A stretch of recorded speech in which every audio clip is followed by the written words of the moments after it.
Hürmetli vatandaşım, bugünkü leksimizi başlayımız. Yani bir gün saklışım gerek idi. Ete işim çıkıp kaldı geçerenle. Sizlerine saklatıp olmayı dedim. Şunakla vaziyetmişinde çaylak duruvatkan vakit, çaylak terakki kılıvatkanda ki çıkıp gelişti, ki çıkıp koyuştu halımın.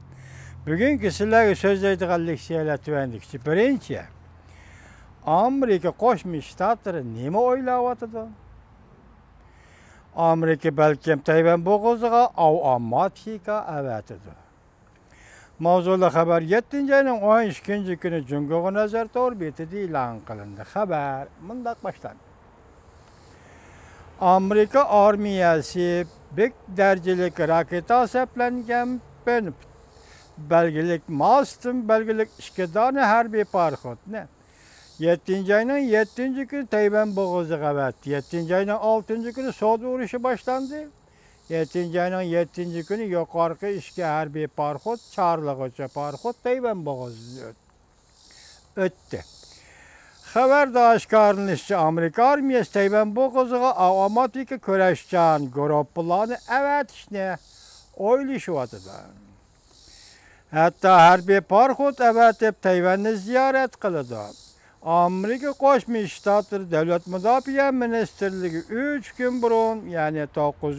günü aşkarlışça yukarı alakadar planlı oylayışı vatıdır. Vakit Suudi vuruşu başlanğan 2. gününü tallap aldı. Amerika Cumhurbaşkanı devlet karşı taraftan baş elişine karar kılıp karşı taraftan baş elişine karar kılıp yani 7. ayının 7. günü Amerika armiyası iki tane kolluğuça parkot evetip Tayvan boğazıdan öttü. Bunun için Cumhur taraf Tayvan İşleri Şanısının müdürü Liu Jie Amerika'nın Tayvan kartını oynavatqanlığını tanqid qılğan idi. Washington erkinlik munari gazeti haber kılıp bundaq görsətdi. Tayvan boğazıdan ötüş hareketi 5 burcaklık binanın siyaset bilen maslışının bir kademidir yoki bir kısmıdır. Mesela harbiy işler bilen siyasi işler birleşivatıdır. Bu siyasetning maqsadi Tayvan boğazı xalqaro qatnash yo'li degan prinsipni ta'kidlashdan iborat.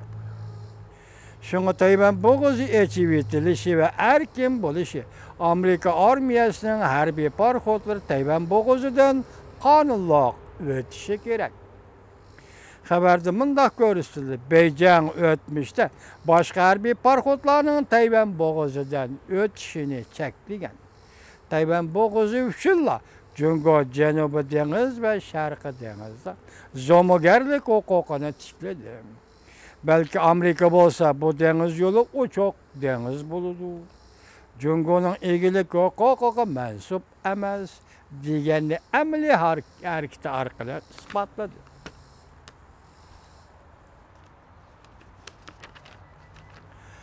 Xabar oshkorlab mundaq ko'rsatdi.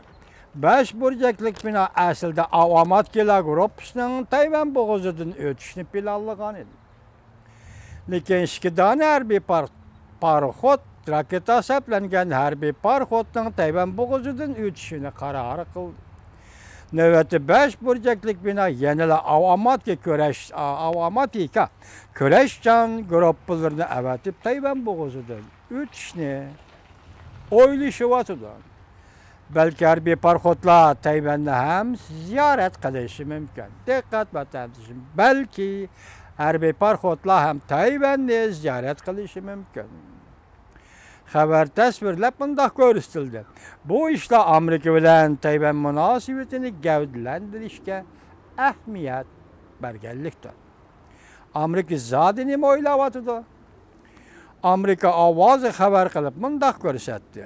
Bunun için Devlet Müdafiə Ministerliğinin bayonotchisi Mayor Blogan mundaq ko'rsatdi.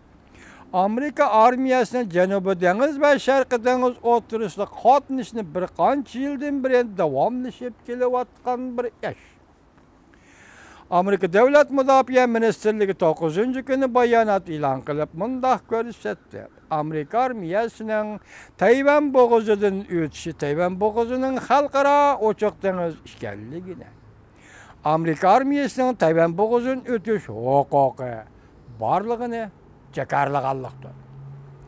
Amerika Qo'shma Shtatları Sharqi Osiyo ishlariga mas'ul sobiq yordamchi davlat mudofaa ministri Abed Mark mundaq hisobladi. Amerika armiyasining Tayvan bo'g'izini o'tganligi eng zo'r taktikaning bir qismi. Qanday harbiy paraxodlarni avatib Tayvan bo'g'izidan o'tish bu muhim emas. Muhimi Amerikaning harbiy paraxod avatib Tayvan bo'g'izini o'tganligidir.